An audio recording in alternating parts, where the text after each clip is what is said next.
Salut les pirates, salut les corsaires, c'est ton Capitaine Crochet pour fêter, et là on prend un vrai coup de vieux, les cheveux blancs sont bien cachés derrière le chapeau que tu vois derrière. Les 10 ans de la chaîne, ouais, les 10 ans de la chaîne, ça va aller tout l'été, voire plus, puisque la date officielle, si je me souviens bien, c'était octobre 2015 où on ouvre cette chaîne YouTube et qu'on parle boxe et pas que, mais boxe et 10 ans. 10 ans d'une vie à communier avec vous, à vous découvrir, à vous rencontrer et à parler de cette passion qu'on a en commun pour la boxe. Alors, j'avais fait déjà par le passé mon top 10 du cœur de mes boxeurs préférés all time. Là, c'est pas le cas. Là, on va rester sur cette période des 10 ans 2015,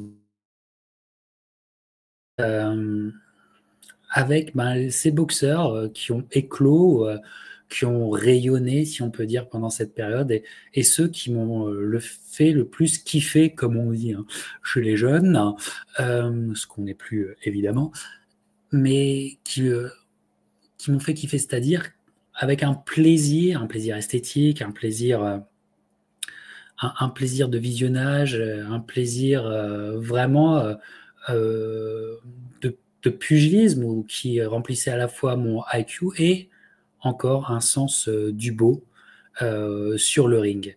Voilà.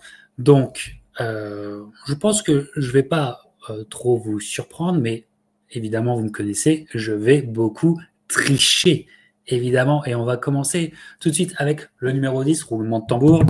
Roulement de tambour, on y va. Caleb Plant. Caleb Plant, de toute façon, vous le saviez, on en parlait il y a peu de temps, on a fait un live sur son dernier combat qui était une contre-performance. Caleb Plant qui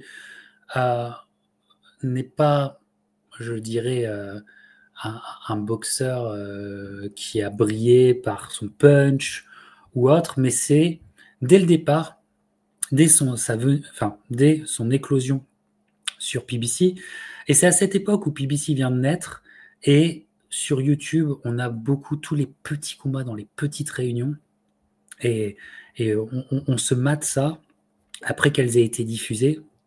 Et honnêtement, Caleb Plant, même face à des adversaires vraiment pas vraiment un très gros calibre, eh ben, c'est quelque chose qui, moi, m'inspirait pour aller à la salle, essayer d'émuler avec, évidemment, un jeu de jambes. Quand on dit un jeu de jambes, c'est aussi la boxe, c'est aussi voir ce qui est derrière l'avant-scène. Et pour tout boxeur, les jambes sont quelque chose d'essentiel. Caleb Plant a pour moi cet aspect-là, une fluidité, une aisance, une souplesse, et un coup d'œil qui m'ont toujours inspiré, même si, évidemment, on est sur une carrière qui est bien loin de ses maîtres. On sait que Caleb Plant aime énormément James Toney. Il en est bien loin. Il a finalement très peu boxé pour lui. Il aura eu, par le truchement de l'histoire, son combat contre le véritable adversaire, son véritable némésis, et en boxe, c'est de plus en plus rare, contre Benavidez. Donc, on n'a pas été rassasié de Caleb Plant, mais en termes de beau, en termes d'un plaisir esthétique certain, je me devais de mettre Caleb Plant dans mon top 10, en tout cas, des boxeurs que j'ai adoré pendant cette période 2015-2025. On va aller sur le numéro 9, et là, on va tricher. On va tricher parce que, pour moi, c'est la même école de boxe. Pour moi, c'est pratiquement la même boxe qui se joue dans des catégories différentes. On est de l'ordre des génies. Et c'est plus que l'individu, c'est cette école de boxe, cette philosophie, cette attitude, c'est Usyk et Loma, que je mets en égalité en numéro 9. Usyk et Loma. Pourquoi ? Parce que c'est une réappropriation de la boxe de gaucher dans un dogmatisme ukrainien extrêmement intéressant. Dogmatisme, c'est-à-dire une nouvelle approche. Hein. On n'est pas sur un boxeur à la Zab Judah, on n'est pas sur un boxeur comme Pernell. On est sur un nouveau génie gaucher qui éclot avec Usyk et Loma.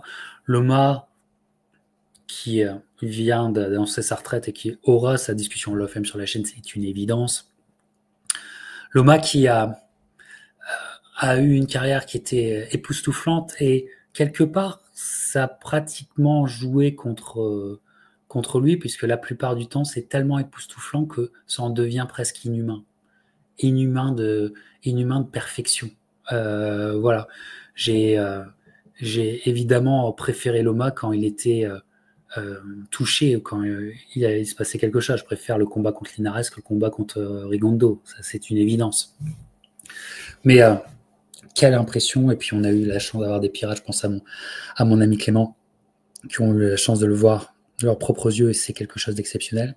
Et en ce qui concerne Usyk, le Ali Trophy est quelque chose d'implacable, mais ce qui reste pour moi là, ce qui m'a soufflé complètement concernant Usyk, c'est son premier combat contre Joshua. Oui, après, il s'est passé des choses, mais ce premier combat contre Joshua amène tellement de réponses de Usyk en poids lourd, tellement de réponses que la suite est apparue assez logiquement. Voilà. Mais ce premier combat contre Joshua est quelque chose d'absolument exceptionnel et qui, allez revoir ma réaction, évidemment, et mes commentaires et mes réactions, c'est quelque chose qui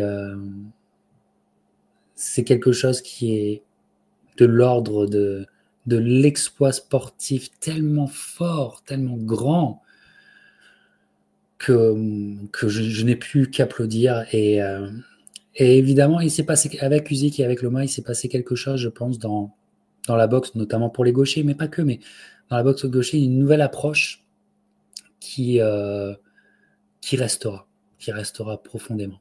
Voilà. Alors, je continue de tricher, les amis. Je continue de tricher avec le numéro 8. Roulement de tambour. Numéro 8, les Charlots. Les Charlots, évidemment. Je dis les Charlots puisque la jumelléité dans la boxe est quelque chose d'assez fou. Je vous renvoie encore une fois à ces deux vidéos, ces deux portraits de carrière entre Jermel et Jermall qui sont sur la chaîne. On vous conseille. Et pourquoi j'ai kiffé les Charlots? Tout simplement parce que j'y voyais encore une fois le classicisme de tout ce que tu dois être en boxe. Les Charlots n'ont jamais oublié d'être dans une rigueur du geste, une rigueur de la garde défensive, une rigueur de leurs appuis, une rigueur ça va jusque comment ils arquent leurs jambes, une rigueur que tout le monde se doit d'émuler, petit comme jeune, enfin vieux comme jeune, plutôt, tous les gens qui vont à la salle, les Charlots, voilà. Et c'est aussi des gestes techniques, surtout pour, je trouve, Jermall, qui a eu la moins bonne des carrières, des gestes techniques, un jab, déjà, reconnaissons la qualité immense du jab, qualité qui se perd aujourd'hui, et c'est des gestes techniques. Hein. Jermall Charlo contre Julian Williams, c'est un geste technique absolument inoubliable. Alors même si l'adversité est moindre, contre Hogan aussi, il y a des gestes techniques qui resteront. Et c'est pour cela, et puis pour Jermell aussi, et puis contre Castano aussi, des gestes, des constructions de victoire pour le deuxième combat qui resteront. Et j'ai beaucoup aimé les Charlots, l'année 2017 des Charlots, je la trouvais superbe, vraiment, véritablement superbe.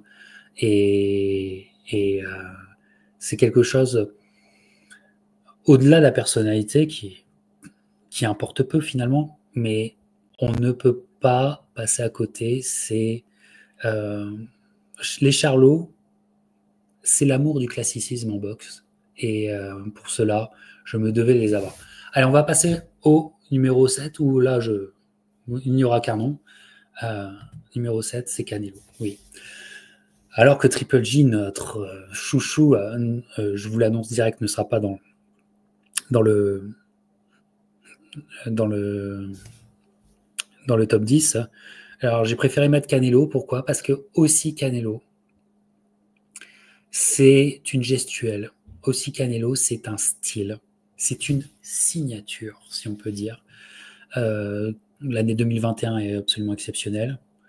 Le rematch contre Triple G est exceptionnel. Et le premier combat contre Triple G est exceptionnel. Et on a été sur des grands moments de boxe, sur un grand duel qui resteront. Alors évidemment, il y a une part d'ombre avec Canelo. Voilà, mais Canelo restera aussi dans la boxe pour une signature certaine. Voilà, ces crochets, les crochets au corps, cette dynamique, cette attitude défensive est très, très américaine, très slick de Canelo. Une signature qui a esthétiquement été plus qu'agréable et qui a fait, par la force des choses, qui m'a fait aimer Canelo au fil du temps. Et Canelo pour avoir été the face of boxing dans l'après-Covid, je lui dois bien ça. Voilà, maintenant, qu'en est-il de Canelo? Ça, c'est une autre histoire, mais sur ces 10 ans, je lui dois bien ça. Donc, numéro 7, Canelo. Voilà. Et j'espère qu'il appréciera quand même, comme dirait l'autre. On va aller sur la position numéro 6. La 6e place. Je triche, je vous dis. C'est un top 10 personnel, encore une fois, avec un lien entre les deux. Et ces deux poids lourds qui m'ont fait kiffer, qui m'ont fait kiffer et qui ont donné des choses importantes pour cette décennie. Ouais, c'est Chris Aerola et Andy Ruiz Jr. Alors, Andy Ruiz Jr., c'est bien simple. Il est pratiquement absent ces 10 dernières années, en fait. Je veux dire, voilà. Mais, on ne pourra jamais enlever Andy Ruiz l'émotion énormissime qui a été le 1er juin 2019. Énormissime. Et avec de la boxe, ça puait la boxe ce soir-là. Et c'est quelque chose, c'est des émotions comme on en a peu souvent. Et celle-là, dans ma vie d'amateur, elle restera à tout jamais. Si j'ai encore un marmot, c'est sûr, il s'appelle Randy. Et en plus d'une boxe que j'ai beaucoup appréciée, et il a choisi d'être pratiquement transparent, mais le peu qu'il a été là, j'ai apprécié. Et puis Chris Aerola, n'oubliez pas que Chris Aerola fait vivre la boxe des poids lourds chez PBC au départ de PBC. Regardez l'année 2015-2016 de Chris Aerola, où il fait beaucoup de combats contre des boxeurs de seconde zone, mais qui donnent ce que c'est que le parfum des poids lourds. Et il y a un combat exceptionnel. Alors, il s'engage dans un combat où ça va au-delà du raisonnable contre Konaki en 2019. Et si je dois vous le dire, je vous surprendrai évidemment parce qu'il y a eu des grands sommets de boxe chez les poids lourds, en tout cas des grands duels, des grandes affiches. Mais moi, ce que j'ai surkiffé, ça a été leur combat. Entre Chris Aerola, 40 ans, beaucoup d'expérience, et avec de l'envie ce soir-là, avec une envie incroyable, contre Andy Ruiz, c'était un combat exceptionnel de boxe. Ça, il y avait de la boxe. J'ai adoré ce duel. On l'avait commenté et j'ai complètement adoré ce duel. Qui aurait mérité un rematch d'ailleurs. Parce qu'il y avait une vraie histoire. C'est extrêmement dommage qu'il n'y ait pas de rematch. Peut-être qu'Andy Ruiz a été... c'était peut-être compliqué d'affronter donner un rematch à Chris Aerola. Surtout avec l'injustice que pensait avoir vécu Aerola. Mais qu'est-ce que j'ai apprécié ce combat. Et qu'est-ce que j'ai apprécié ces mecs. Voilà. Et voilà, si tu dois me demander un combat poids lourd que j'ai adoré, c'est eux deux. Et donc c'est pour ça que je les mets à cette 6e place. Ouais. Ah ouais, tu me crois pas? Bah, c'est comme ça, les amis. C'est comme ça. Voilà. On y va avec le 5e. Pas de triche là. Le 5e. On a parlé de poids lourd, mais là on va parler de Godzilla. Inoue. Inoue est à la place numéro 5. J'aurais peut-être même le mettre plus haut, mais Inoue, c'est une histoire d'amour qui se passe justement quand Inoue n'est pas toujours au Japon.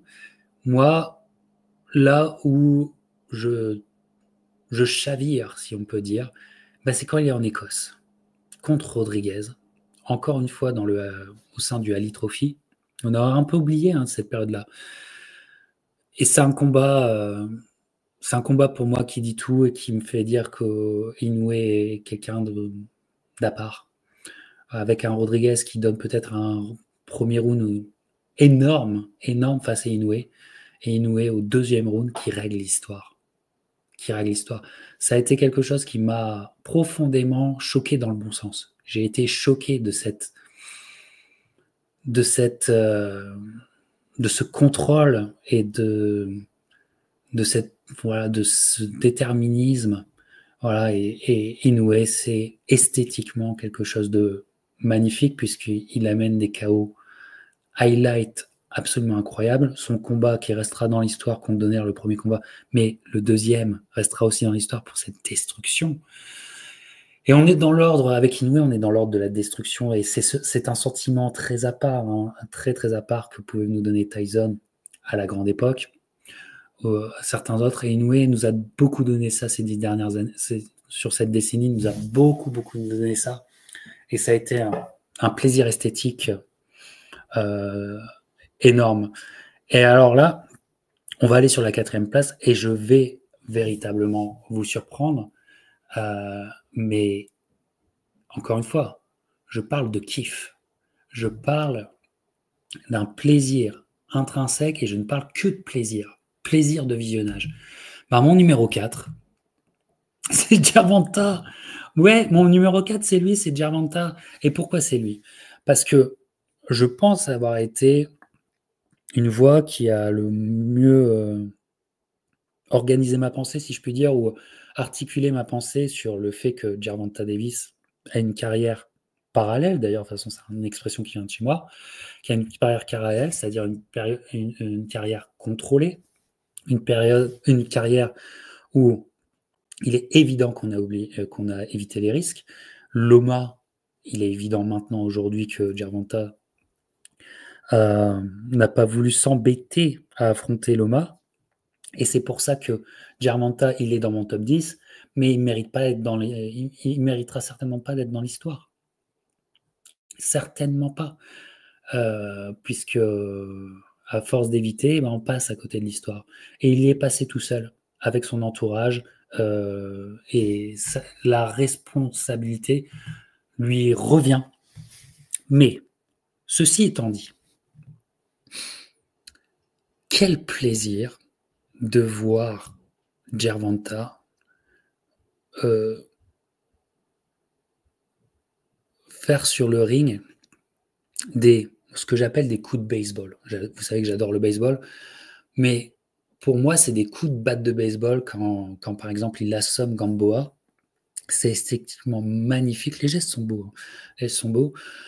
Quand il est un peu blessé ou quand les choses vont mal, il a pu se transformer en superbe boxeur gaucher. Pas à la Lomachenko, mais boxeur gaucher plutôt à l'américaine. Contre Isaac Cruz, où là, il montre qu'il a un talent. Mais on est toujours dans le talent presque en vase clos, presque en mode expérimental. Avec Gervonta Davis, j'ai toujours l'impression d'être dans un très beau showcase. Vous savez, si vous aimez la musique, parfois, il y a des artistes qui font des showcases pour faire 2-3 chansons à leur public et tout ça. Voilà. Moi, j'ai toujours eu l'impression d'être dans des très beaux showcases, à défaut d'être dans un très bon concert. Et c'est ça qui est déplaisant avec Gervonta. Mais comment est-il possible d'oublier d'oublier l'uppercut de folie contre Santa Cruz. Si c'est pas un des gestes aussi de la décennie, oui, la construction du combat, le match-up, etc. est discutable et on pourra toujours le faire. Mais dans le plaisir interne à avoir, Gervonta m'a fait kiffer, m'a profondément fait kiffer. Et par honnêteté intellectuelle, je suis obligé de vous le dire. Voilà, c'était mon numéro 4. Et j'ai dû me contrôler pour pas le mettre plus haut. Parce que si on parle simplement que de plaisir, indépendamment des enjeux sportifs, indépendamment de la valeur réelle de l'événement et de son importance dans la boxe, Gervonta est certainement un des boxeurs qui m'a fait le plus kiffer. Numéro 3, avec encore, les amis, une petite triche du capitaine. Bah ouais, une petite triche du capitaine, parce que le numéro 3, en fait, c'est une histoire. C'est une histoire que j'ai adorée, et c'est une histoire qui nous a tenu la décennie, et c'est une histoire qui pourrait symboliser ma chaîne, c'est Crawford et Spence Jr. Puisqu'en fait, on a passé des années à voir ce duel se construire, ne pas devenir, être là, et il n'y a pas eu de présence plus forte autour de Crawford que Spence. Il n'y a pas eu pour Spence de présence plus forte, tu sais, de fantôme toujours là que Crawford.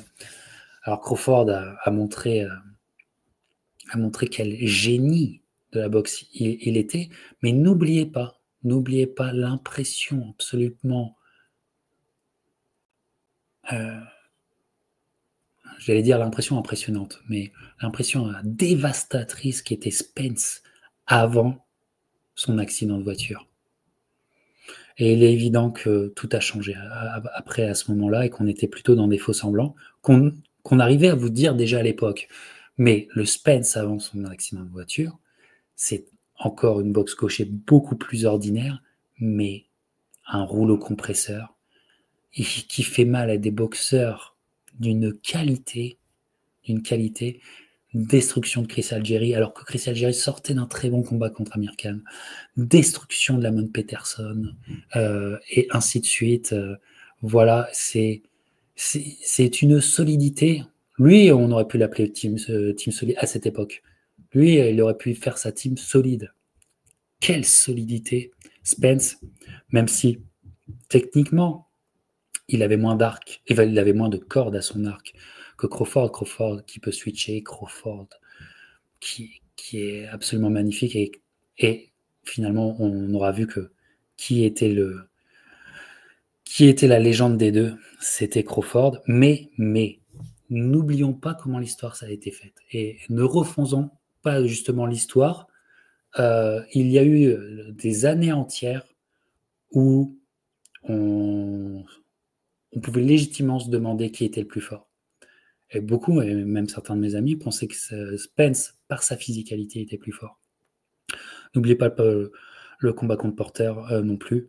Tout ce qui s'est passé avant son accident a été énorme. Et puis après, quand tu penses qu'il a eu un accident où il aurait dû mourir, où il y a eu des blessures bien plus dramatiques qu'on ne le pense, qui ont fait que cet homme si solide était devenu en fait finalement fragile, et il aura extrêmement peu boxé, mais pour le peu qu'il aura boxé, n'oublions pas quand même que je trouve que contre Danny Garcia, et j'étais le premier à vous le dire, ça pue un petit peu ce combat, je pense que c'est un combat arrangé, mais contre Ugas, qui était en pleine bourre, Ugas à ce moment-là, en pleine confiance, contre Ugas, il a été impressionnant pour un boxeur qui était devenu, et là on le sait maintenant, si fragile, c'est impressionnant.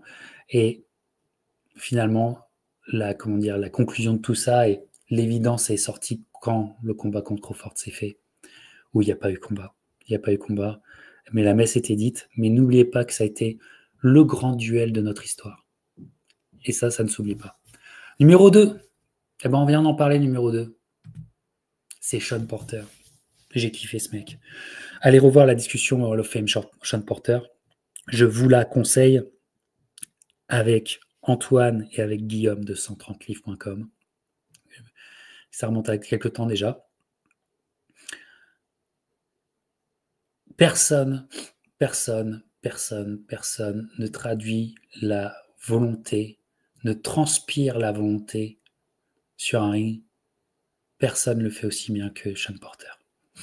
Personne. Et en étant un boxeur qui apparaît ordinaire dans son style et sa boxe, j'ai surkiffé le fait que Porter, en étant lui-même, a été finalement très proche du public, ou plutôt c'est le public qui s'est senti très proche de lui. C'est très rare.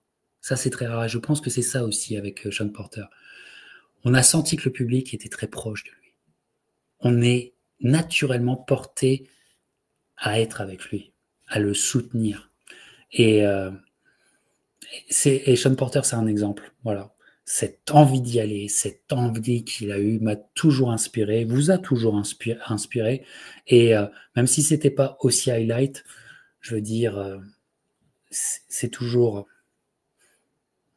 inspirant. Nous, en tant qu'hommes, et pour les filles aussi, hein, mais nous, en tant qu'hommes, c'est inspirant de voir un mec les porter ses balls, ses coronesses, contre Spence, et contre tout le monde, en fait.